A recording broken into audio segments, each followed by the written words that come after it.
Pamilya ng 16 anyos na lalaking estudyanteng natagpo ang patay sa Baywalk sa Lingayen, Pangasinan, naniniwalang may foul play sa nangyari sa biktima. May follow-up report si CJ Turida. Madaling araw noong Huwebes, natagpuan ang bangkay ng lalaking ito sa bahagi ng Baywalk sa Barangay Manibok, Lingayen, Pangasinan. Kinilala ang bangkay na si Vince Emmanuel Pineda, 16 anyos, isang estudyante at residente ng Barangay Libsong West ng parehong bayan. Isinailalim sa autopsy ang bangkay ng biktima at base sa initial report, ang sabi niya is fell down from higher ground. Kung bakit ganun yung nangyari sa kanya.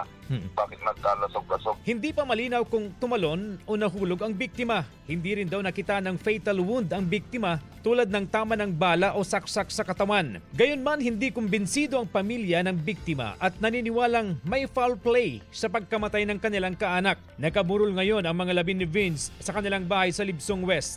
Alam ko po kasi talaga may foul play kasi imposible po siyang tumalon sa may crane eh. Wala tayong magagawa kasi opinion nila yan sir eh. Kasi nagsisik sila ng justice sir. Pero kami sir, nagde-defend kami sa investigation. Nilinaw rin ng PNP na hindi pa sila natatapos sa kanilang investigasyon upang makatulong sa pamilya ng biktima. Hinihintay ang final na resulta ng autopsy na ini-evaluate ng forensic team sa Camp Crame. CJ Turida, One North Central Luzon.